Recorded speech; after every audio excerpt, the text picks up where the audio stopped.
welcome to episode 463 of Cinematary. I'm your host, Zach Dennis, and I'm here with Reid Ramsey and Michael O'Malley. And in today's episode, we'll be talking about movies that we saw this week in part one. And in part two, we'll be doing, we're jumping into a Patreon picks series. We're doing 2 weeks of Patreon picks before we get to our best of the year episode. And our this core audience, you could say. Yeah, our core. Oh, okay. That joke will make sense in a couple of seconds. And so my good friend, longtime friend Tyler Chandler has picked for us his favorite movie from middle school, he said, which is 2003's The Core. And if you're asking, what's 2003's The Core? We'll get to that because I also didn't know what the hell he was talking about. This is a great favorite movie from middle school. Right? Like after I watched it, I was like, yeah, that checks out. Like I probably would have. I was thinking of like an equivalent movie that I really liked in middle school. We can all pick one right now. Mine was Vantage Point with Dennis Quaid. That's a good movie. Right? Yeah. You had taste in middle school. Mine is in a similar realm of The Core, which I thought about a lot while I was watching at the time. But The Day After Tomorrow was played. Yeah, that was very similar. Loved it. What would have been something stupid from middle school? Probably like The Prestige or something, which is not a stupid movie, but that is defines me as a middle schooler for sure. Damn, you need to get into some more B action movies like Reid. No, I gotta go back and look. I'm blanking on. I watched all sorts Reid of garbage. and I have taste. No, you do have taste. I watched all sorts of garbage in middle school, and I'm trying to remember some of them, and I just can't remember if they're middle school or not. What was that one that had Forrest Whitaker? And it was like a Rashomon sort of thing with an assassination. It's Vantage Point. That was Vantage Point? Oh, yeah. I like that movie. Yeah, okay. You can have that too. Yeah. Hell I need to yeah. rewatch that movie. I wonder if it's still good. I think I rewatched it maybe a couple of years ago because I was also fascinated with it when I was younger. And I need to see if I logged it on Letterboxd. All right. Sometimes movies just go in and out of my. I'm gonna look up next episode of Cinematary. I'll talk about Vantage Point. All right. Well, speaking of chaotic movies, let's jump into movies that we saw this week. And Michael, I'm going to kick us off with May December, the latest Todd Haynes movie. Reuniting Todd Haynes and Julianne Moore, which is always a plus. Is this the first since the Douglas Sirk pastiche that he did with her? I'm blanking on the name of that one. Oh, I don't know. Maybe it's the first in a while. It's the first in a while. But it stars Julianne Moore. It stars Natalie Portman and Charles Melton. And this is loosely based off of a kind of similar tabloid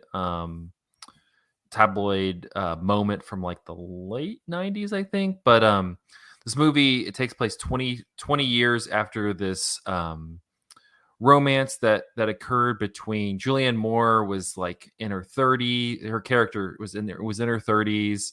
Was working like a manager at like a pet shop. A pet store. Yeah, and like had knew this kid, this 13-year-old kid from because she had a husband and children, and he was like friends with the kid. But then they like started getting closer and kind of developing this more than friendship to the point where they end up having sex, and she gets arrested for statutory rape and goes to jail for a long time, but she's pregnant. So, like I said, this is based loosely off of a similar case from Seattle in the late 90s. But pretty much what happens is they have 3 kids. The Charles Melton character is the teenager who she was having the affair with. It should be mentioned that that's all backstory that's slowly sprinkled into the movie for the first 45 minutes of it, and the whole movie takes place when their kids are graduating from high school. Yeah, or their youngest kid is graduating from high school. Yeah, and so that's kind of what's bringing it all up, as well as the fact that Natalie Portman's character is here. Natalie Portman is playing an actress who is studying the Julianne Moore character because she's going to be playing her in a TV or like a film It's an indie film. She like specifies it's an indie film. an independent film adaptation of their story. Well, because it's funny because one of the family members asked like, is the family going to get any money from this movie? And Natalie Portman's like, it's an independent film. Honestly, Natalie Portman drops really funny lines that, incredibly funny lines. Just the entire movie. It's so funny. This movie is very funny, despite this movie is horrifying. Very funny. Despite the horrifying plot description you just gave, this movie is hilarious. Yeah, this movie, it's really funny. It's very like frightening. It's there's a lot going on here. It's tough to kind of like explain. Like it has a mood to it. Like, I think it's tough to describe. The best way to describe it is it's a movie directed by Todd Haynes, starring Natalie Portman and Julianne Moore. That's also a trashy Lifetime movie, but it's a trashy Lifetime movie with those three people involved. Right. So the production is like immaculate, and and I remember. So this filmed in Savannah, and I was there when it was filming because there was a whole story. To ask you about that. Yeah, there was a whole. I remember they were there like last Halloween, and there were pictures of Natalie Portman was trick-or-treating with her kids in this neighborhood in Savannah. And like, she like knocked on the door, and the guy at the door had like some sort of Star Wars costume. And he like told this story on like the local TV station about how like he's, decked out in a Star Wars costume, opens the door, and there's Natalie Portman, which would be a shocking thing. I would be surprised. But I didn't realize it was going to be set in Savannah also. So I have a lot of thoughts on that I'm not going to totally get into because it's very like Savannah specific. I really like this though. It's kind of like, it's tough. I don't feel like I was like 100% on board throughout because there's just so much kind of going on, and you're like kind of parsing like what's like what the vibe is, and and kind of what's all simmering under the surface. Like it's never a movie where like something like bubbles over. Stuff is bubbling, but it never like bubbles over. It's all just kind of like happening in the periphery to a degree. And it's all about like it's Todd Haynes, and like it reminds me a little bit of like how you interpret and how you work with Carol, in terms of just like, it's a lot of glances. It's a lot of very subtle like looks and glances and like small movements of the face that kind of are tells to like how the characters are feeling. It's a very subtle movie. I mean, like, it's honestly like it's two heavyweights throwing haymakers with Natalie Portman and Julianne Moore. Like honestly, it's incredible to watch because like both of their characters are wanting to dominate the screen, and you have these two incredibly talented actresses like competing to dominate the screen as well. Well, and one actress is trying to imitate the performance of the other, like in a kind of progressive way, where like as she learns the other character, she's starting to embody some of her mannerisms in almost like a persona type way, like a Bergman persona way. That's really interesting. I don't know. Yeah, I thought the performances were incredible, especially Julianne Moore. She has this really interesting thing that I kind of thought I had misheard at first, and then it comes back where like when she is like emotionally agitated, she like speaks with a lisp, and it's like all of a sudden, like it sounds ridiculous, but in some way, like when that starts happening, it like reveals more about her character, and it's entirely on Julianne Moore's performance to do that, and it's just incredible. And like the point I was getting to was like those two are fantastic, and I've seen people talking about him, but Charles Melton is also working on a different register. Very very good, yeah, as like this very like kind of this developmentally stalled human being. Yeah, he was forced to be a parent at the age of whatever it would have been, 14 or 15. Like he functionally had his childhood ripped from him, his adolescence at least. And honestly, a lot of the like this movie has a lot of devastating moments, and a lot of them are through him. Like there's just, especially as it kind of starts cooking along near the end of the movie, like there's a lot of sequences with him that are completely sold because it's set, you know, it's led you to this moment, but also he just sells it like in this way that it's not it's not super showy. It's just like you can see that like he's trying, but like the muscles there are just you know, for the character, just like he just doesn't have that. It's kind of like they're all speaking another language and he's trying to kind Yeah. of keep up. What it reminds me, have y'all seen To Die For, like the Gus Van Sant, Mm-mm. Natalie Portman movie? Oh man, I wish y'all could. It involves a plot that's somewhat similar, but unfolding in real time rather than all like they're forced to like kind of like grapple with it, you know, after like years after the fact. And um, the reason it reminds me of that, besides just the plot of like an older woman preying on like a adolescent, is that it's a very ridiculous movie in a lot of ways, like really heightened you know, energy and stuff like that. But and someone like Nicole Kidman, who's like the older woman, plays this very arch character, but the teenager in the movie is like given this very sincere and grounded um like space in the movie, like almost like pointing us toward like a point of like sympathy or tragedy. And within like May, December, I think that's definitely the case. Like Natalie Portman and Julianne Moore are playing like power games the whole time. Mm-hmm.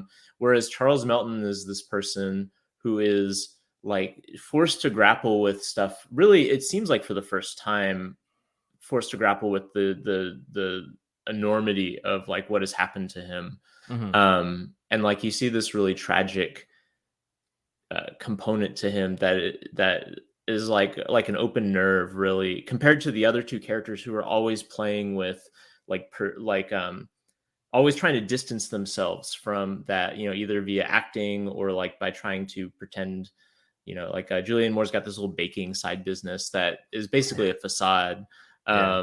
You know, but there's this like they're all trying to upkeep these like images and social scripts, and Charles Melton is like trying to do that at first too, but it's like slowly falling apart as like the process of Natalie Portman like entering their lives has destabilized like whatever stability they had. Mm-hmm. No, it's I'm really excited to watch it a second time just to kind of like go in knowing like the register it's working on and kind of exploring it that way.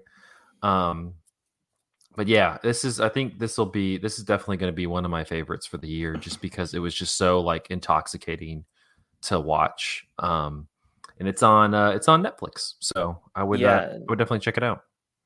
super good. But you were able to see it in a theater, right? So I guess Yeah, it's making the rounds in theaters, which makes me sad that I didn't see it yeah, in a theater.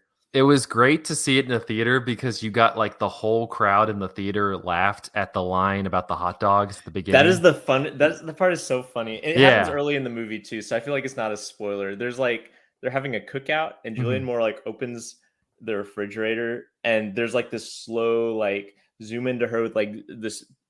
Is it like a piano sting or something, like some sort Yeah, of like? I mean, it's like again, it's like a Lifetime movie. It's like that. It gets queued up to like say that like her husband's having an affair And or she something says, like that. "We don't have enough hot dogs," and then it Yeah. cuts to him grilling like 30 hot dogs. But it was great to see that in a theater because I'm just like, yeah, because everybody just started dying. Like it was such an overly dramatic like, and that's also honestly that's like the kind of like that opens the movie up to you because you're just like, oh, so this is what's going on, you know, like, It's almost like a movie we talked about a couple episodes ago, or maybe it was last episode. The Killer is a movie that's kind of mhm, like this in the sense of there's a moment early on that gives you permission to start finding things funny, mhm. and then from that point on, it opens up a little bit as like, oh, this is a movie that is comedic in addition to the other things that it's doing, and that felt like that to me in Yeah. May, December. But again, May, December, it's on Netflix. Check it out. I'm going to talk real quickly about a movie I caught over the weekend because I've been hearing really good stuff about it. And I'll have more good stuff to talk about it. And that's Godzilla Minus One. I wish Seth was here as our Godzilla expert. I hope Um, Seth has seen it. I'm hoping Seth has seen it. because I think he'll love it. But Godzilla Minus One, it is directed by Takashi Yamazaki, and it takes place in post-World War II Japan. It starts like 10 days before the war ends. You follow his name Koichi, Koichi, who is a I kept thinking of the Curb Your Enthusiasm episode because he's a kamikaze pilot who kind of doesn't want to be a kamikaze pilot, and so he lies about having something faulty going on in his plane, and so he's forced to land at this small little air base that the Japanese have in order to they're going to look at the plane, and so and he lands there and recognizes this. I'm not totally sure if they're like it seemed like a teacher or somebody like from early, like kind of an older figure from early in his life, who's there, who he kind of like quickly connects with. But while he's there, our boy Godzilla shows up, and this is a smaller Godzilla. It's a little baby Godzilla to a degree, and it's just like this fantastic, like honestly, like harkens back to like original Jurassic Park moment where Godzilla, like rather than being Godzilla, he's just kind of like the T-Rex from Jurassic Park, and it's just like picking people up and like flinging them and stuff. Like doing some nice flinging and stomping and like hitting, grabbing people. It's great. It's just like it's some good stuff, but completely wipes out this the people at this airbase outside of the two characters, the two prominent characters, pretty much. And so Koichi leaves. The war ends, and he just kind of is like dealing with the guilt of I failed as a kamikaze pilot, and then two, because while Godzilla was attacking, they told him to go to his fighter jet, and like he had a 20 millimeter machine gun on there, and they're like fire it at Godzilla, and he gets in the ship, or he gets in the jet and is like unable to do it, and so he feels like he completely let down, and all these people died because of him. So then he gets back to clear. I think they live like outside of Tokyo. Learns everything's been wiped out through air raids. His parents have been killed. His neighbor is just like, what are you doing here? I thought you were a kamikaze pilot. And she's like, you suck. But then he kind of falls into this woman and a child who he kind of it's one of those like, no, what are you doing? And they end up like staying, living with him in his kind of shack of a former house. And he learns that this woman, it's not her child. Somebody during the air raids who was dying gave her the child and told her to take care of it. And so she's now looking out for it. And the movie kind of takes, jumps into more of this drama at this point where these three people are trying to survive and kind of rebuild life after the war. Koichi gets a job a couple years later where he's working with three of the other main characters. One of the two of them older men who were in the war. One of them younger who just missed out on being a part of the war. He's constantly talking about how he wishes he could have served in the military. One of the men worked on naval weapons, and so their job is to go out into the water, and they work with another ship and are trying to find these magnetic, bombs that the Americans left in the water, and like bring them up to the surface and then blow them up, so that they can clear out the Japanese waters. And so it just kind of like rolls into this kind of this story, but then boy Godzilla has to come back and starts wreaking havoc. I've seen a lot of people kind of point to this. It does remind me a lot of like the original Godzilla, just in terms of like how it's, this nuclear bomb allegory, this kind of rumination on post-war Japan and just the psyche of the Japanese following the nuclear bomb and the loss of the war. But it also is just, it's less, it's not Godzilla versus Kong. It's not, the Gareth Edwards Godzilla. It is like much more of like this, kind of quiet human drama about this failed kamikaze pilot who's like trying to find a will to live while dealing with like PTSD from just the general like dealings of the Second World War. And like honestly for the most of the movie, like it has some great action sequences. You get a sequence where Godzilla just like levels a city that's like that feels like again like it's one of the original movies where it's just smashing buildings and stuff like that. And honestly, I was kind of like, yeah, this is fun. Like this isn't too bad. And then it gets to the final act. And the final act, the like climax of like we got to kill Godzilla is just stellar. It's super fun. The set piece is just really well executed. It's just one of those. I think a lot of people have been highlighting the movie because it had a budget of like 15 or 20 million, and it's doing a lot more. Just not only in like the narrative department, but just like the visual department. Than like you look at something like the Marvels, the latest MCU movie that just completely tanked. And that cost hundreds of millions of dollars. And you're like, this one costs like, a fourth of that and accomplishes 50 times more than that movie can. And I would agree. Like, I think in terms of just like blockbusters this year, of like this kind of, large scale, like a Godzilla movie would be, I think this one is fantastic. I know I haven't seen Shin Godzilla. I know we have a lot of fans on the within the podcast of Shin Godzilla. It doesn't have like the political stuff as much that I know that movie has. Again, this one's more of like a human drama type thing. But I don't know. I highly recommend it. I think it's really fun. I think it's that's why I need Seth like as a Godzilla movie. At least in my opinion, it really stacks up. And yeah, just as like a blockbuster. Like I hope it's one coming out later in the year. I hope it's one people catch, and I hope it's one people remember. Like in terms of blockbusters this year, I would say it's probably one of the better ones. What's the -1? What does that mean? Got no idea. I mean, I don't. I have been. Okay, I didn't know if it that. was some like significance to some other Godzilla movie or something. It might be. I don't have Seth here, so I'm just repeating the title. Seth Troyer, if you're listening, I need send us an you. email. We'll read fan mail again. Yeah, That's but it's in. that budget is only a fraction of the budget of 2003's The Core. And that Wow. was in 2003. So, What was going on? which one's better? Look, it's a Western decadence, I think. Yeah. Yeah, but Godzilla -1, it's in theaters now. I'm like, I don't know, it's a fun. If you're like, I need like a nice I need a nice popcorn movie, as they say. Can't get better than this. Speaking of honestly great movies, this was one I caught. Andrew and I caught at TIFF, and was one of our favorites. But I'm glad to see people responding to it well in theaters. But Michael, what was your impressions of the Holdovers?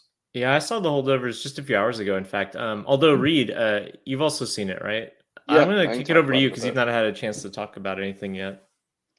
Yeah, no, I didn't have a ton of expectations going into the Holdovers, honestly. It's Alexander Payne's newest movie, Mhm. which he hadn't made anything since Downsizing, correct? Yeah, He only underrated makes movie a though. movie every like 6 or 7 years, I feel like. But so I didn't have really honestly that high of expectations. I thought it looked like funny, and that was about the extent of it.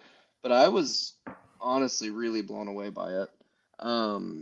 It's easily one of my favorites of the year, and it has Paul Giamatti in maybe his best role since his previous He's so work with good Alexander in Payne. this. Maybe since He's incredibly Sideways, this good is his in this best movie. role.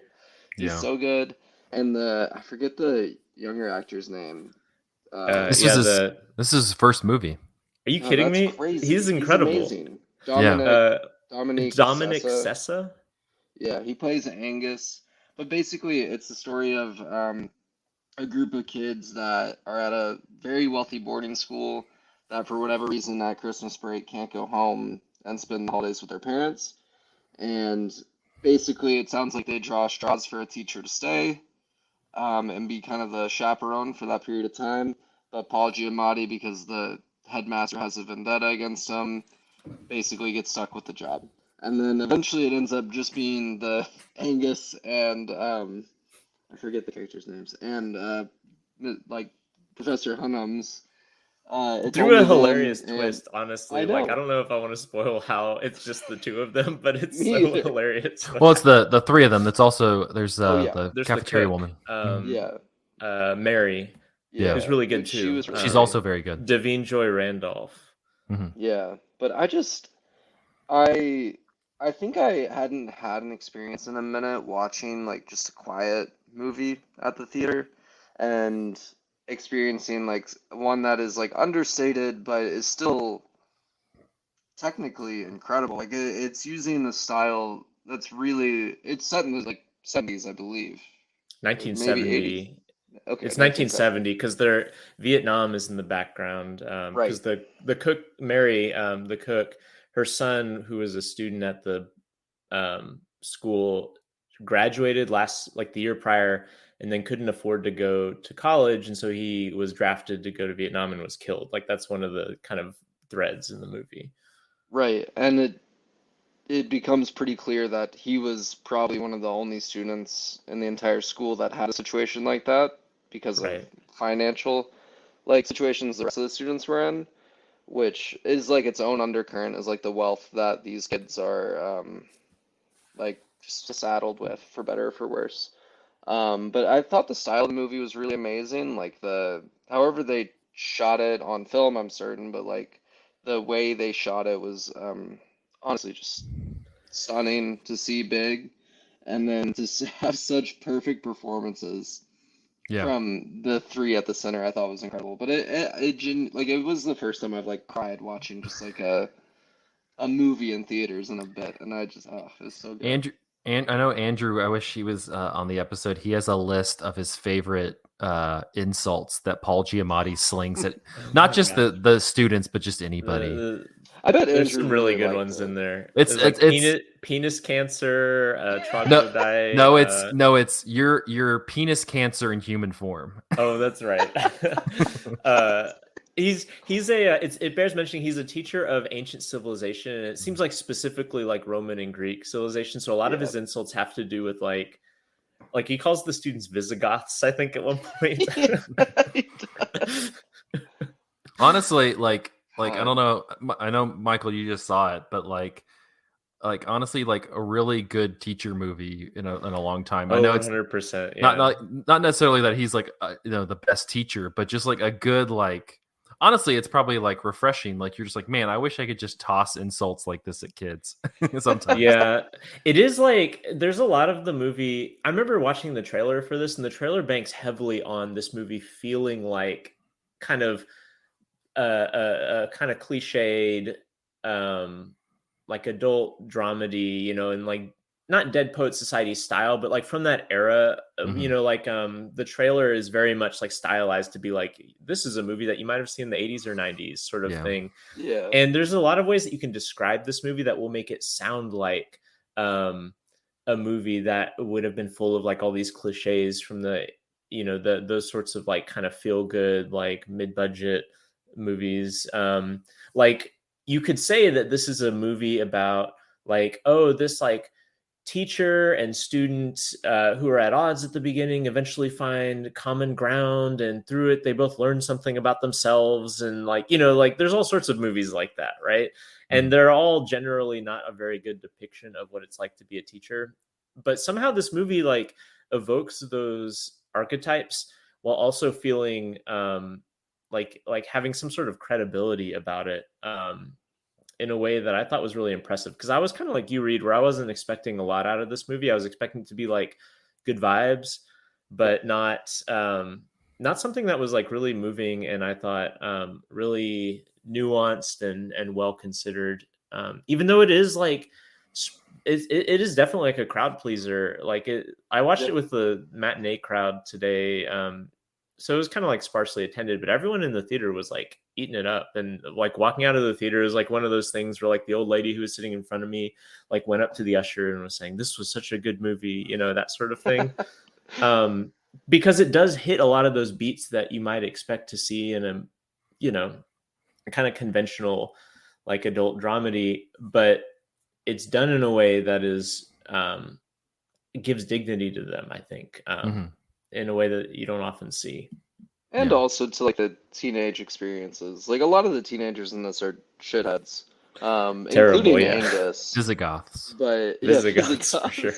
But it, like, to your point, it is giving them like an honest and like dignified experience and like portrayal here, where like they might be terrible, but it's not like the movie's out to get them. Right, and it's like another one of these things is that you could describe about the movie and it sounds really prosaic and even like programmatic or cliche is like, okay, so we have all these kind of unpleasant but funny characters, and over the course of the movie you kind of find out everyone's like sad backstory like as the movie goes on, and that sounds like really kind of silly and sentimental if you describe it like that. But the way that this movie unfolds, which this movie is like 2 hours and 20 minutes, it's a lengthy film. It's a little too long. Yeah, it is a little too long, but I do think that a benefit of that length is that it's almost got this hangout quality where you're just like slowly like spending time with these people. And so like when you get to the beats that maybe another movie might have clustered a little bit closer together without the kind of interstitial like ambling of this movie, by the time you get there, you feel like that you've, gone on a journey with these characters and gotten to know these characters. Like, there's this one point where the kid like wants to go visit his father, and there's a whole backstory with that like if you just describe it would sound kind of manipulative and kind of like just like, oh, this is kind of like a weird like play for melodrama or something like that. But after having spent 2 hours at this point with this kid who's mostly been kind of like a little shithead, doing things, and you've kind of gotten to know him slowly, like watching that kind of facade drop for the sincerity of like caring about his father is really moving, even though it's the exact same beat that you might have gotten from a much more less well done movie. I don't know, it's just like one of these movies that it does, the things that it does are not like super surprising, but they're done so well that in and of itself is surprising. Yeah, and it relies on the performances, and then also I think Alexander Payne's movies tend to always rely on supporting performances too. Like there's just so many good side characters, but oh my gosh, to your point, like shit, forgot where I was going. But no, sorry, lost it. You'll go on. There are some like good side characters. Like there's this one scene, well actually there's a couple scenes where the janitor, like the school janitor, just comes in, and like he's this instantly well realized character. Like I think the first time we see him, he's like coming in and there's been some mischief that happened the night before, and so these guys are eating breakfast and he's like, I saw some vomit in the gym, and everyone's like, oh weird, how'd that happen? And then all he does is like set down the bucket and the mop next to them and walk out. And like, it's just this great little character beat. And the way that I don't recognize the actor who is playing him, but the actor who's playing him like it's so lived in. And he comes back later in the movie in a more like emotionally resonant way to like kind of spend some time and support with Mary the cook, who again is like grieving the loss of her son. And like it doesn't feel, even though he's a character who's been in only like a scene or two up to that point, it doesn't feel shoehorned or anything. It feels really natural for this character to do it, just to kind of be someone like, because they know each other because they're both like staff at the school, and so they have this instant connection. I don't know, it is really well done. Also good music, a lot of like Cat Stevens sort of like 70s folk. It's really good. Yeah. It's a instant like put in the rotation for like Thanksgiving, Christmas era, like era of the year, like movie. Like I think it's like Charlie Brown Christmas vibes in the sense of like the kind of a melancholy and also like the quiet but like seasonal songs that play. Yeah. I'm glad. Go ahead. I was just gonna say I'm glad it came out like around Thanksgiving and got like a play now, because I'm like that's the kind of the perfect time for that. Yeah. What did y'all think about when Reid, you mentioned it, like it's meant to evoke like the style of like the 70s filmmaking. And I was a little bit perplexed by that. Was the one thing about the movie I wasn't sure about. Like a lot of the movie is good in the style because it's just kind of like this really, obvious film grain, and like it's set in the 70s, and that all makes sense. But like it opens with like really heavily evoking like you're watching like an old like 16 millimeters sort of it's thing. it feels like a movie that like Yeah. was released in the 70s. Yeah, where they have like all Yeah. these they have like this antiquated like title card from the MPAA saying this movie's R-rated. They have like all this static on the sound at first. Like the sound is like, it sounds mono at first, like, and then it slowly over the course of the movie becomes like, the more like full modern sound. And then like there's all the like, it looks like that there's like dirt on the film at first, and you see all the like little pops. And I don't know, that was really strange to me because I wasn't sure what was going on there, like besides just pastiche. And that felt, maybe that's all that it was, but I wasn't sure what to do with that. In reference, when you were talking about the marketing of this movie, did this trailer have like voiceover? It did, and like an older style, like 80s, 90s movie voiceover. So there's that too. Like I'm not sure what to do with like, we're not just set in the 70s, but we're trying to make a pastiche of a kind of film from the 70s. Because like otherwise, this movie is not meta or ironic in any way. It's a very sincere movie, and so I'm not sure what to do with the kind of stylistic stuff, because it's not constant in the movie. Like it's really just the very beginning of the movie leans heavily into it, and then it kind of fades away. Yeah, I don't think I had the fact that it just is at the beginning and then goes away. Like that's what I didn't really have an issue with it, because it's not like he's like making a point of it throughout the movie where it becomes distracting. Like it's not like a Tarantino thing or something, but yeah, it's like the fact that he didn't commit to it the whole movie though is what made me kind of think, well, why did he do that in the first place? I think just I think there's like a nostalgia to it, to the movie outside of just the narrative. I think he's like evoking, like you said, like he's evoking this like kind of 70s Hal Ashby type movie, like nostalgia to it. Like it's a movie that feels familiar even though it's brand new. And I'm like, I don't know, like, I didn't feel like it was like overdone, like you mentioned. Like, no, I didn't either. And so I was just kind of like, it's nice. It didn't totally throw me off. And I did like it did have this like very like lived in familiar quality to it, while also like feeling very fresh, that I was just like, yeah, this is kind of nice for a movie that, a lot of movies I think maybe not as like pointedly like try to evoke a different era, but just in the way that it's crafted. And I'm like, this one I feel like is a pretty like probably the most seamless way of doing it without seeming like overboard. Yeah, it didn't strike me as like a problem or ruin the movie, but in a movie where a lot of the choices are very clearly thought out and like obvious why they're there, like that was the one thing that I was just a little bit like, I'm not sure why this is here, but it's fine. Like it did nothing to dampen my experience with the movie. Yeah. Well, the Holdovers, it's still in a few theaters now. But if you miss it in theaters, definitely put it on. I don't know if it'll be streaming anywhere, but you can probably rent it. It's a good, as we get close to like the holidays at the end of the month, like good holiday movie to watch. For sure, yeah. With the family and everything. Yeah, definitely would be a crowd pleaser with family. Yeah, I've been telling as many people as possible. Just like, yeah, if you're looking for something, go see the Holdovers. It's great. Yeah. All right, we're gonna take a quick break, and then we're gonna dive into the center of the earth and reroute the core with 2003's The Core after this.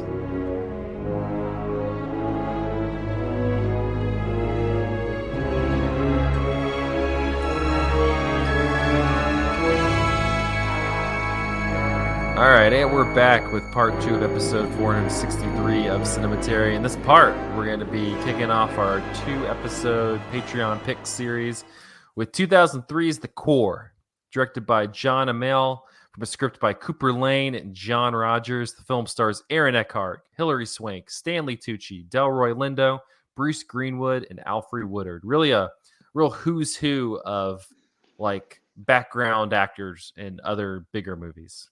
Geophysicist Dr. Josh Keyes discovers that an unknown force has caused the Earth's inner core to stop rotating. With the planet's magnetic field rapidly deteriorating, our atmosphere literally starts to come apart at the seams with catastrophic consequences. To resolve the crisis, Keyes, along with a team of the world's most gifted scientists, travel into the Earth's core. Their mission? Detonate a nuclear device, that will reactivate the core. The core began development in the late 90s under producer David Foster for Paramount Pictures and was one of several Journey to the Center of the Earth inspired projects in development at the time, along with Inner Earth at 20th Century Fox and a straight adaptation of the novel at Walt Disney Pictures. What was going on then? Yeah, there was a lot of just... all of communism. They feel like, we gotta... There's no more enemies on the surface of the Earth. We gotta go down. We gotta go down deep, man. Let's see what's down there. Gotta get to the core. The original plan for the shuttle landing scene had been for the Endeavour to attempt a landing at Los Angeles International Airport, with the shuttle coming to a halt on the nearby beaches. However, due to the events of September 11, 2001, the crew was not allowed to film at LAX. The scene was therefore rewritten, with Endeavour landing in the LA River. In the words of Tobias, I don't want to blame it on 9/11, but it certainly didn't help. The core... It's funny that that's where they drew the line, because there's so much imagery of like things collapsing in cities and stuff. Oh, the first 15 minutes of the movie is just the cities collapsing. They're like, no, it's the LAX scene. Well, and then it was right over the Dodger Stadium. Yeah, like it. Yeah, I mean, the imagery is already there. Yeah, you're like, all right.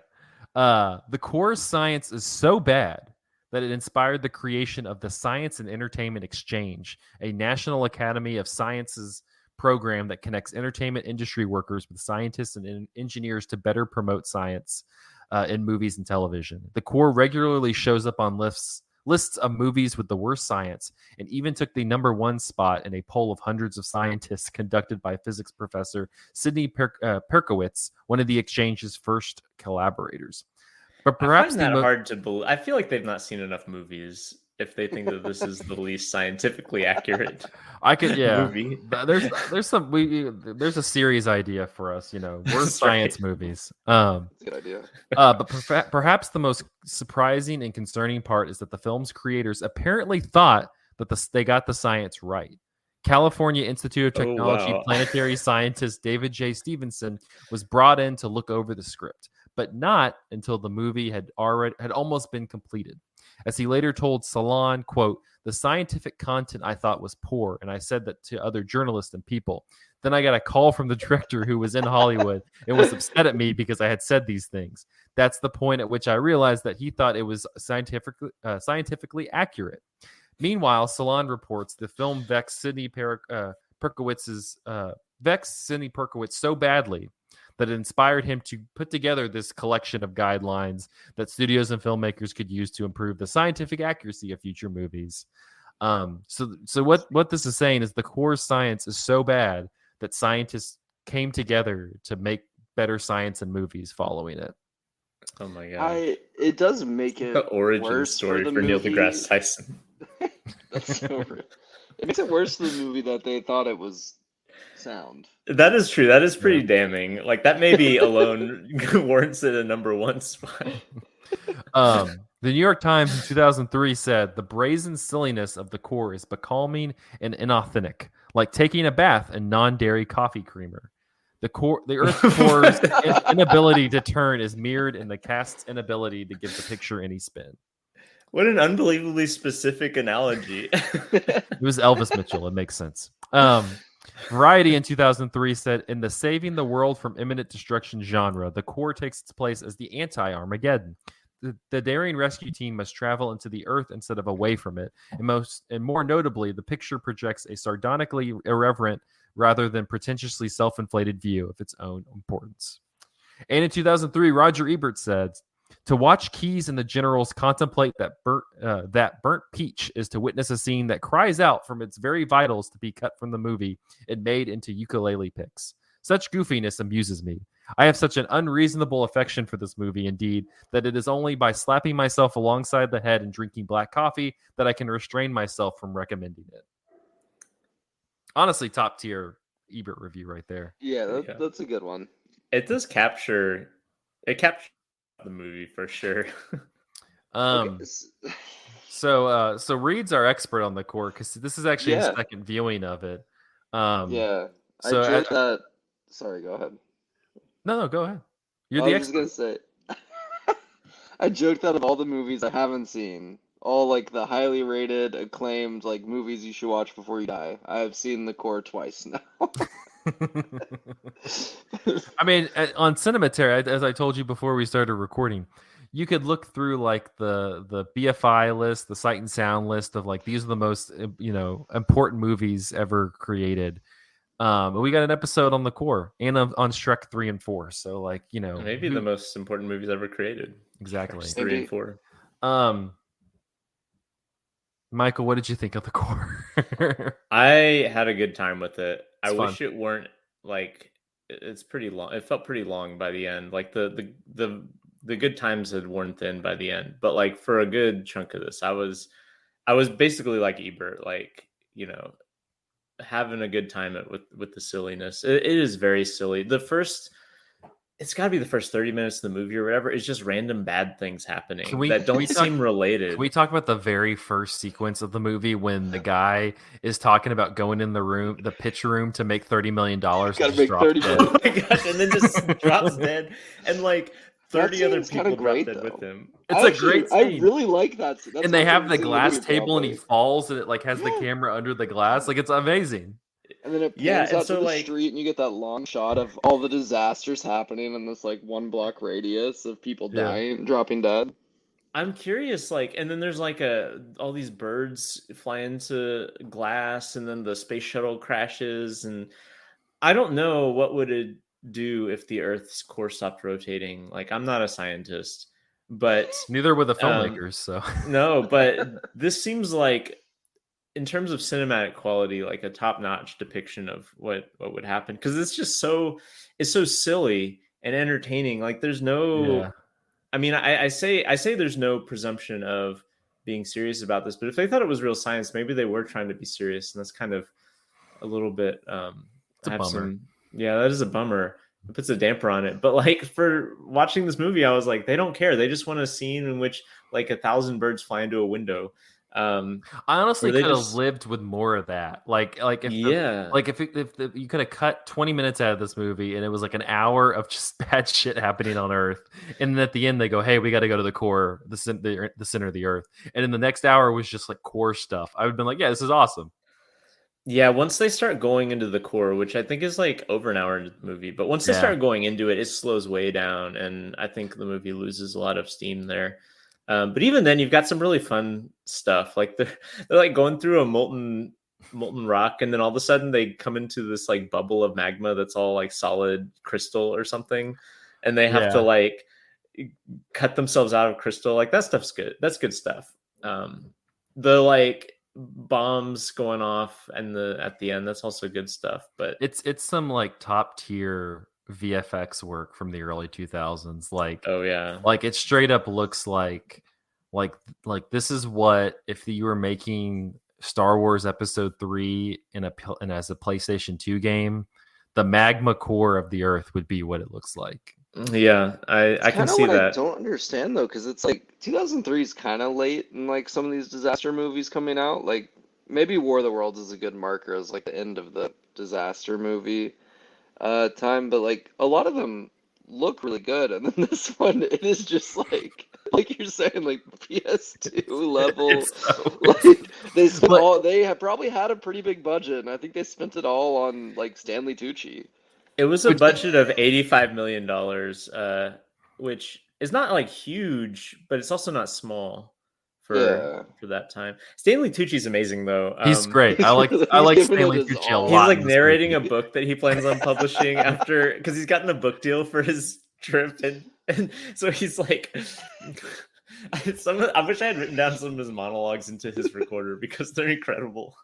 Well, my favorite part is like it's an old movie, spoiler. He's literally dying, knows he's going off to his death, and he's still recording on the little And he's like, recorder. what the hell am I doing? It's not gonna be salvaged. God, Yeah, that was fucking funny. Yeah, no, I agree. Like, I had a fun time with this because when it's like, it's just it's like going at it. It's really silly and it's really funny. But yeah, the cast is kind of hit or miss. Aaron Eckhart's just kind of a bland. Is just kind of bland. Yeah, he's like straight leading man sort of thing. Yeah, he's just Square bland. jaw. Hilary Swank is always bland. Then you have a couple just kind of randos in there. Like you needed more. You needed more. Like Stanley Tucci's the best because he's like he's hamming it up, but he's like going for it. And you needed a lot of ham acting. You needed a lot More of ham Delroy acting and Lindo. camp. Delroy Lindo's good too. Like they understood the assignment, as they say. And I felt like you needed more of that. Yeah, you got like Richard Jenkins who can do that, but is so bland, kind of nothing in this. Yeah, same with Bruce Greenwood. Like, neither of them are doing much interesting work. Yeah, Richard Jenkins isn't in it very much. I think about a movie. I think about a movie that overall is like levels above this one in terms of quality. But like I think of like Dungeons and Dragons that came out earlier this year, and just like how all the actors are just like completely sold on like the register they want to work on, and it's really fun because it's just kind of it's silly because at the end of the day they're making a Dungeons and Dragons movie, which I don't know if it was just a straight movie, I don't think it would work, but like each of them like kind of understands like how to work off of one another. And I'm like, yeah, I think if you like cast this a little bit more creatively, but it was just kind of like Aaron Eckhart, he's a white guy and he's, so we have to cast him in the lead. Hilary Swank has done stuff. We gotta cast her as the lead. And you're just like, yeah, we need some personality here. She was like coasted on like the Boys Don't Cry acclaim at this point, right? Like, yeah, this is like post Boys Don't Cry, pre $1 Million Baby, right? Mm-hmm. Yeah, but interesting time for her. But yeah, no, the beginning of the movie is honestly just fantastic. Like the dude bringing in they do a fist bump 3 ways, and he's like, let's go make $30 million, and then walks in and just dies on the table. It's really funny. Followed by the people in Trafalgar Square in London getting attacked by pigeons. And then the space shuttle having to land in the space shuttle one's pretty funny, yeah, because again, like it is funny, like that they were like, no, LAX, that'll evoke 9/11. I'm like, you have a spaceship that flies over Dodger Stadium very low. Like, do you think that like, come on, y'all? And then what's the one in Rome that happens is less fun. That they kind of just glaze over that one later in the movie. Coliseum. Yeah. Oh, the Coliseum. With the lightning, because apparently without the Earth's magnetic field, static electricity builds up in the atmosphere and begins to strike at inopportune moments. Well, and then the scene I love my other favorite scene in this is when Aaron Eckhart and Stanley Tucci are explaining the science to the U.S. government, and they have the scene where that Roger Ebert explains where they take aerosol and light a peach on fire and say, this is what will happen if we can let this continue. But then which is like fundamentally not what happens in the movie. No. Like there's no aerosol fire from space. It's lightning and birds and people just dying randomly. But then it ends with my favorite part, which is Aaron Eckhart going, I don't think we can make it happen. And then Stanley Tucci going, but what if we could? And then they reveal a secret government program that's been preparing for just such an occasion. But it's literally like he doesn't even have a reason. He's like, I don't think it's possible. He's like, but what if it was? And you're like, sold. One of my favorite weird things about this movie is the character of Rat, who might be the most like Y2K coded. Oh, the hacker character, guy. Yeah, imaginable. Shout out to Manchester, Tennessee, which is where he's from. Oh, really? No kidding. Yeah. That's anyway, so funny. But he's like just like this scrawny like hacker, like the picture of what you think like a hacker looks like in the early 2000s. And they introduce him and he's just like burning his apartment down because he's getting raided for a good reason. By the FBI, right? Like, isn't the FBI like So they Like can he gets recruit a him, knock but on the door and they're like FBI, and all of a sudden he's like, oh shit, It's microwaving hard drives and stuff. but the crazy one of the least sound scientific scenes maybe in the movie, which is a stretch, but maybe, is when they're sitting there trying to convince him to do it, and he takes Aaron Eckhart's phone and a piece of maybe bubble gum. Is that what it is? Does he take bubble gum and like wraps it around the phone, presses a couple buttons, and goes, "There, you have long distance free forever." Which the really funny part about that is like he could have just waited a few years and he wouldn't have had to Yeah. worry about long distance That's anyway. I'm like sitting here watching. I was like, well, you could just wait it in a couple of years. Like that'll be nothing. Like, yeah, It just that really was. killed me because I was like, nothing you did made sense, right? It didn't make any sense. I also liked the other rat thing that I liked was how he communicated later in the movie with Aaron Eckhart, where they'd have like a map, a geothermal map that would then like it was like shaking like an 8-ball, and then like the words would appear, Yes. and that's how they communicated to not show the U.S. government who was at fault for messing up the Earth's core, which checks out. That science is probably true. The Yeah, U.S. that's government sound. will probably be at fault.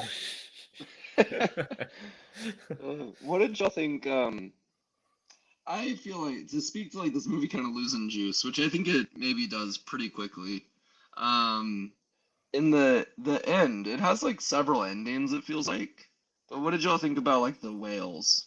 The whales. I do love the whales because it's such a random moment at the when they're descending into the Marianas Trench, they like pass some whales and they're like, oh cool, whales, and you're just like, okay, whales, and then like it's what it really is like a Chekhov's whale, so that they can come back and save the day at the end. Not many That was movies good. can say that they have Chekhov's whale. No, the core can. Yeah. And like I knew that they were gonna get Aaron Eckhart and Hilary Swank together by the end of the movie. I still wasn't sold on it. It seemed very much like they had to.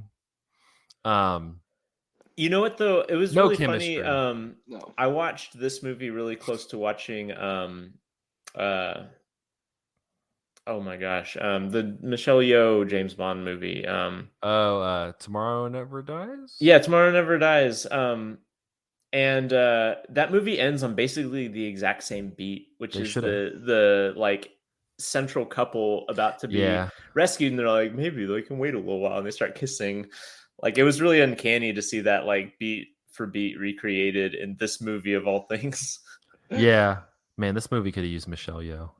For sure. They had Michelle Yeoh in the Instead of Hilary Swank. hell, throw Pierce Brosnan in it too. He's fun. Yeah. They really could have.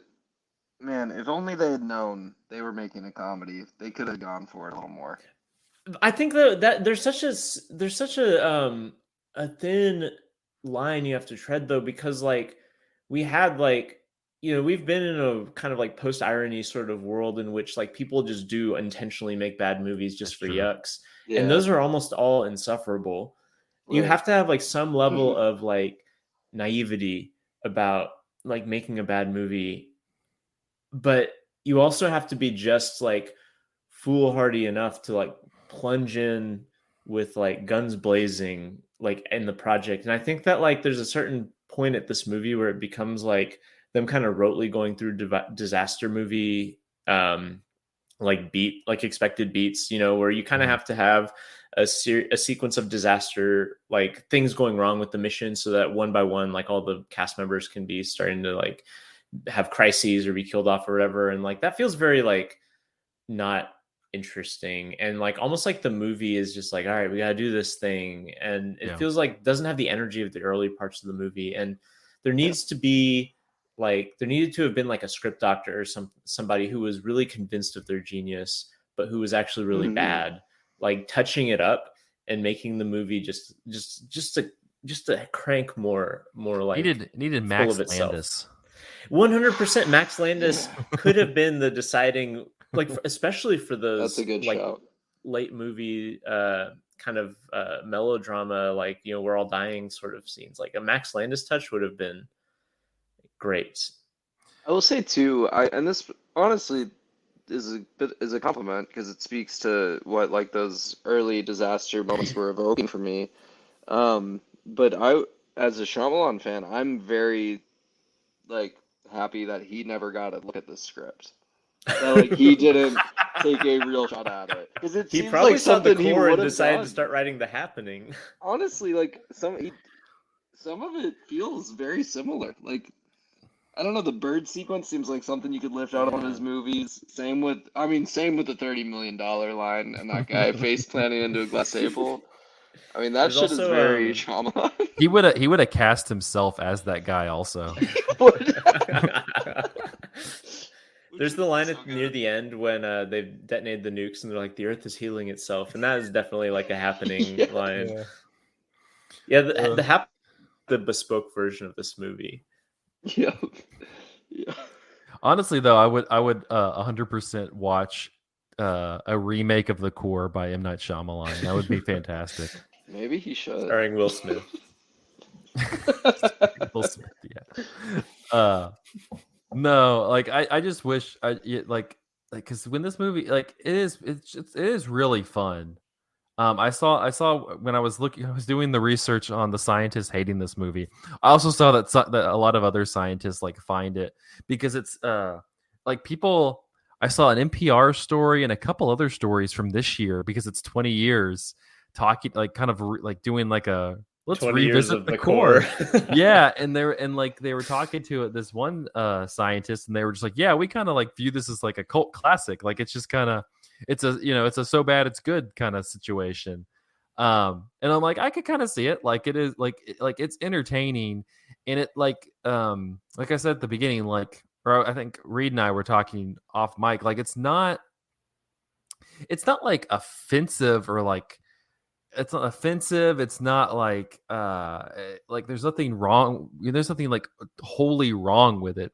It's a little boring. Yeah. For 2003, the fact that there's no slurs or dated like racial or gender dynamics is like honestly like a kind of feat. Yeah, it's only its biggest fault is it gets kind of boring. But I mean, there's a lot of movies now that get boring too. So I'm like, I don't know. And a lot of movies now don't have birds attacking children in London. And a lot of movies now are not throwing or like shooting nuclear bombs at the center of the earth. Yeah, and honestly, That's a good thing. I think we got some faulty science and other thing. You show me like some science in like a Marvel movie, I show you Delroy Lindo's digger the digging device thing with like the sonic rays or whatever the hell it is. Unobtainium makes an appearance in this movie. Yeah. James Cameron just stole from the core. Lifted from is the that core. what we're led to believe? James Cameron would have also made a hell of a movie out of this.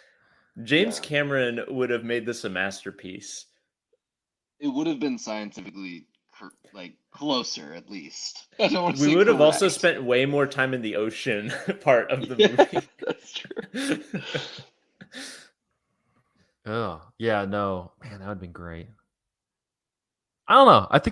I think the core can work. We just gotta like move some. John Emile, he just wasn't the guy. The core is like a perfect movie for like remake. Like don't remake a known like proper. It's like the kind of movie that has a lot of potential and like you can imagine like a better iteration of it though. You know, like we don't need another Ghostbusters. We don't need. God, they had that trailer. Good one. They had that trailer before the Godzilla movie, and I'm just like, who? I was shocked. Like, why do we allow Ghostbusters to become a thing? The last time a Ghostbusters movie has been well liked was the first one. Yeah. Like, there's not been a movie that was well received since. Anyway, as a tangent, remake the core. Divert all Ghostbusters franchise money to remaking the core. Yeah, because you look at like the new Ghostbusters, put Paul Rudd in the Aaron Eckhart role, immediately way better. Yeah. You have Michelle Yeoh in the Hilary Swank role. Obviously. Stanley Tucci and Delroy Lindo play themselves. They get to stay. Course. Yeah. And then the Russian guy who I forgot his name, Mads Mikkelsen. That's it. Kieran Culkin as Rat. Okay. All right. Yeah, we're listening. I mean, let's give him 80 million. Let's do it. What about Zack Snyder's The Core? Oh gosh. I am not. Maybe he would be nodding enough on the joke to do the job. I don't know. Hey, Eli Roth's The Core. Eli Roth's The Core might be too much. We might get some slurs back in there. Josh and Benny Safdie's The Core. Oh my gosh. The one tricks point never like pounding. It actually starts with them drilling into the earth, and it's 90 minutes of them drilling into the earth, and we don't know if we get there or not. It stars Saoirse Ronan and Timothy Chalamet, and it's Greta Gerwig's The Core. This is going to be the rest of the episode, is you just need to name versions of The Core you want to see. Sorry, Reid, I interrupted you 5 movie suggestions ago. No, I have no idea. On the Ghostbusters. Oh, shit. Yeah, it's not important. But I saw the trailer for that movie, and actually, like, the middle school kid in me got kind of excited at the beginning of that trailer. Bear with me, I'm not a big Ghostbusters stan. But it got excited because it starts with, like, Coney Island and Manhattan freezing over. Yeah. Just like the day after tomorrow. Yeah. And I was like, oh, are we getting a good disaster movie? And then in it was 2023? Ghostbusters. And then it was Ghostbusters, and I was kind Ghostbusters Frozen Empire. Just terrible. A movie that is a disaster. Yeah. It was disappointing. It had like just from the trailer, it had like some good fun science in it where it could have been funny. Where like people were like getting so frozen that like it like froze them inside and like they died. There's like that would have worked in the core. The last thing you feel is your tears freezing. Yeah, I'm like that would have been amazing. Great line. That would have been if the Earth's core stops rotating, that people would start freezing like that. They didn't get into that. They had to cut. They had to cut this movie off. We could test it out. Yeah. They did the nukes too soon. Yeah, that's true.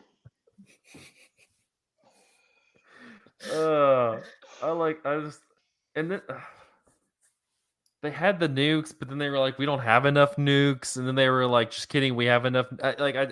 They kept flip flopping. I was like, I don't know what's going on. Just I got lost on the logistics once I was started like ejecting parts of the ship because I didn't think you could eject parts of the ship.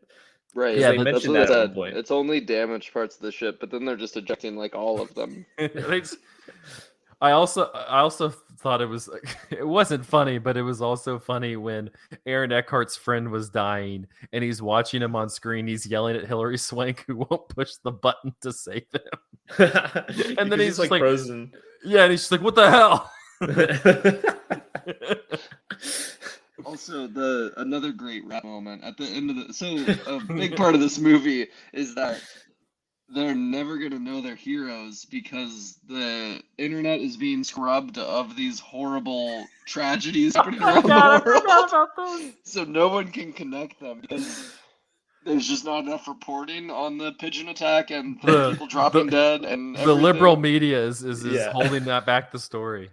Yeah, so there's no, like, people aren't aware that this is all happening. They have no idea that the core is being nuked.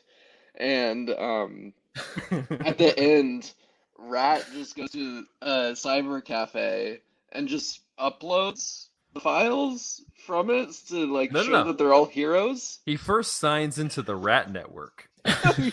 Which is a little like rat that runs. And then the Rat Network connects everybody to a Word doc that says unsung heroes and tells them the story. He's basically just like airdropping this cafe though. Like imagine you're just sitting in like a cyber cafe in the early 2000s and you just get airdropped this. I'm not reading any of that. And he shows up in the cyber cafe, which is aptly named Cyber Cafe. And he has like sunglasses on and a beanie. And he's just like looking like the guy. Do you guys remember the old piracy commercials where like the guy's got like the camera in the theater and like the hoodie on? And he's just like do. And it's just like Rat Network, and it's like like runs, and then everybody is just like in the cyber cafe, like what the hell? And he's just like, now they'll know. And like the movie ends with that movie ending's great because then it shows like every like news outlet across the world and like the headline, and it's all like unsung heroes. core, core heroes, stuff like that. And then it like has like Microsoft PowerPoint clip art font that goes directed by John Emile. And I'm just like, I guess it's over. It's great. 10 out of 10. Yeah, good time. Like definitely like a fun like get your friends together like late at night, like when the party's dying down. Like I remember either last year or a couple years ago, I was at Andrew's house for like I think a New Year's Eve party or a Halloween party that went late, and I ended up leaving. But as I was leaving, they were putting on the Paul W.S. Anderson Black Hole movie. What's that called again? The Black Hole one. Let me see. Event Horizon. They were putting on Event Horizon, which is like the core, like a kind of really fun like movie. It's a little bit like less fun because it gets kind of gory and stuff, but that's still kind of fun if you're in the right headspace. But it is like a good movie to put on like when everyone's a little bit like groggy and sleepy. Like I can imagine putting on The Core in a similar situation. I would immediately fall asleep once they're like going toward the core and it gets boring. But man, I would have a fun. That's perfect though, because then you'd miss the boring part of the movie. Yeah, I would have the good memories. First 30-40 minutes. Wow. Yeah. Honestly, like everybody listening, look up The Core and just watch the first sequence where the guy falls on the table. Yeah. Wouldn't it be fun if there was a disaster movie where it was just like random, unexplained bad things happening and we never got the explanation for what it was? Honestly, if that was the whole movie, it was just like them making these sequences, I would have been fine because all of them were really entertaining. They really were. Like, I still don't understand how the spaceship got to Los Angeles, but it was great. I don't understand how the core stopping only affected the pacemakers of the people in that 10-mile radius. In Boston. 10 block radius in Boston. Yeah. Made no sense. Yeah, I also like how they bring in Aaron Eckhart the first time, and he like explains what happened, and Richard Jenkins goes, "All right, cool, thanks." And he's like, yeah. And he's like, there's another great Aaron Eckhart scene when they bring him in with the science to explain like here's what's happening or whatever, and then all of a sudden they realize that they're surrounded by all those bodies. And they're just like, whoa, what? Like, can you imagine, like, we're bringing you in for your scientific expertise, but we want you to do it surrounded by hundreds of dead bodies. Yeah. Surprising you with hundreds of dead bodies. That's where he explains it. And then Richard Jenkins is just like, yeah, thanks. Perfect. Okay. We thought somebody was attacking us. And he was like, somebody is attacking you. It's the Earth's core. Time to fight back. I wish that there wasn't like anything that interfered with the core. It was just the core was like fighting back against the Earth. Like the that would have been like its own malignant force. Yeah, like it would like if it was like something more like ethereal and like the core was some like kind of like sentient being, that would have been amazing. I would have loved that. That would have been a fun twist to have some sort of like supernatural element late in the movie. Yeah, like it's like 2001, but instead of going through a Stargate and you go through in the core shooting nukes. Honestly, like great Stargate sequences. Number 1, 2001. Number 2, the core at the very beginning. You get like a little star. Yeah, you get a Stargate sequence with it's like a top of a circus tent or something. Is that what you're talking about? Yeah. It was really fun to watch twice because I was watching proud sponsor of the Cinematary podcast 123 Movies has the core. That's true. And the first server I was watching was not having it, so which worked out because I got to watch the guy die on the table a second time, but it really made the Stargate sequence a little strange. It was like kept like pausing and stuff. I was just like, really throwing me. Shout out to 123 Movies. Where that's also where I found it. Right? Yeah, it was good. I watched it on Pluto TV on my TV, but that's free without ads, which is not the way to watch it. It made it like 25 minutes longer. I looked at it and it was like 3 hours. I'm like, I can't deal with this for 3 hours. I'm gonna need to find a more refined way to watch this. Yeah, Pluto TV. Although that said, this is definitely. I don't know if this made like lots of TNT circulation in the mid 2000s, but this is Damn. like prime like afternoon TNT Yeah. movie. Like the fact that TNT is not showing this shows that TNT has fallen. It has it's truly lost the way.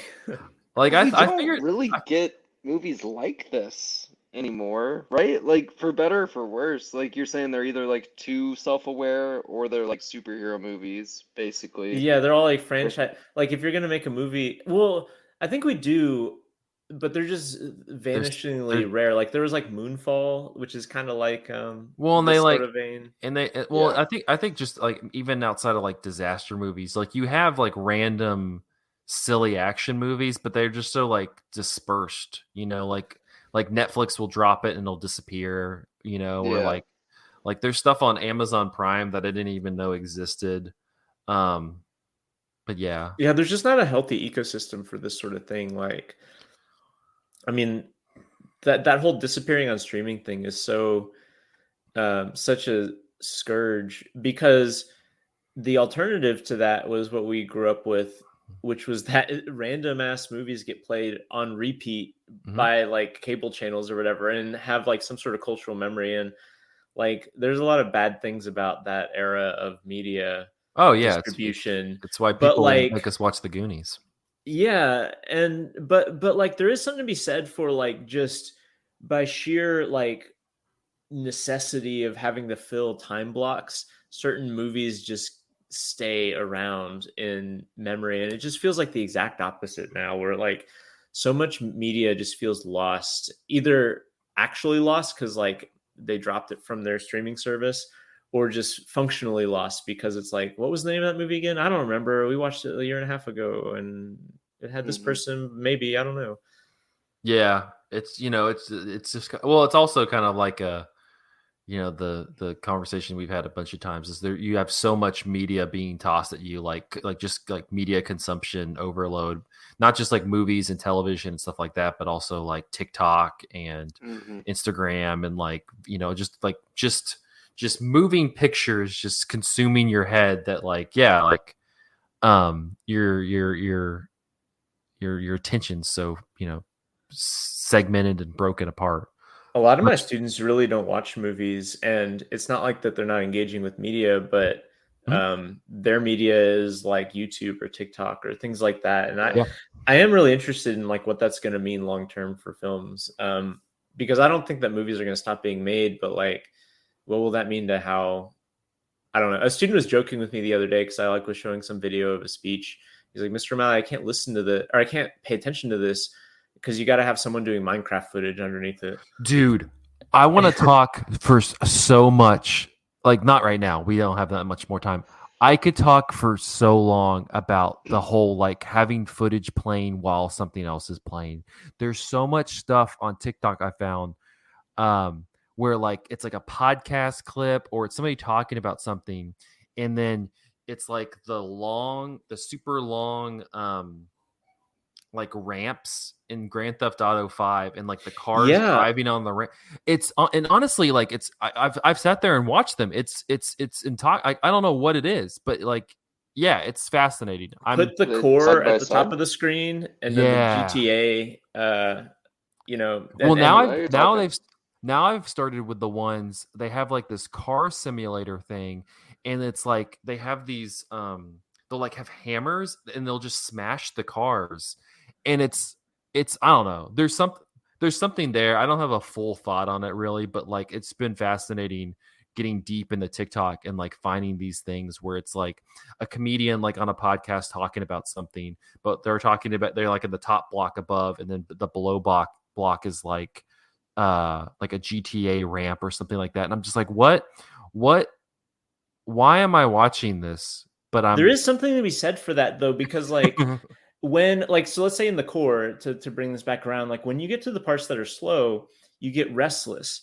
yeah. And for us, like when we get restless, we're like gonna scroll the internet or whatever. But if you can have something to like when this part of the screen is boring you, but you can look and be kind of mesmerized by this other part of the screen, you're like still kind of halfway engaging with, I don't know, like Yeah, maybe there's something to that. that's so depressing. It is depressing, but Yeah. also I don't know. Like honestly, like Patreon exclusive, we talk for 45 minutes to an hour about the whole 2-screen videos.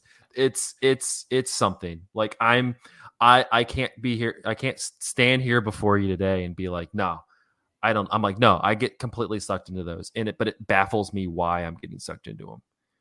I think my Maybe brain's we've like broken. discovered like a new, like all the Soviet filmmakers figured out all the editing techniques to like, Yeah. trick people's brains. And maybe the TikTokers have figured out some new language of cinema that we're just now unearthing. Honestly, like, yeah. And that'll cap off a wild episode of Cinematary. Honestly, We've like, gone some places. yeah, like I don't know if Tyler, if this is what you were hoping for out of this episode, but we Honestly, covered. after like 10 minutes of talking about it, I was like, I guess we've discussed everything about the core. No, You I only was wrong. thought. You I was only very thought. wrong. It was great. Great discussion. All right. Well, that'll wrap up this episode of Cinematary. Find us on Facebook at facebook.com/Cinematary. Head over to Twitter and Instagram at Cinematary to get more info. Letterbox at letterbox.com/Cinematary, where we list the movies we talked about in this episode. Head over to cinematary.com. It's all redesigned, looking fresh. And then thank you to our patrons who are subjecting us to the core. Thank you to Cam, Candace Sisson, Ron Hayes, Teresa Marsathi, and Tyler Chandler. Thank you so much for your patronage. Next week, we're going to continue with our Patreon picks. Candace Sisson is going to is giving us a movie, and we are doing 2005. Speaking of Succession, 2005's Pride and Prejudice with old Tom. Tom Wamsgans. Yeah, which I'm excited about. I know people between this one and the Colin Firth Pride and Prejudice. This is some millennial female core going on. Big movies. Yep. This was probably another person's favorite middle school movie. I think it might have been Candace's, honestly. Yeah. Who like the two genders for sure. Yeah. Reid was so disgusted by it, he just left the chat. All right. Well, that'll wrap up this episode. See y'all in 2 weeks.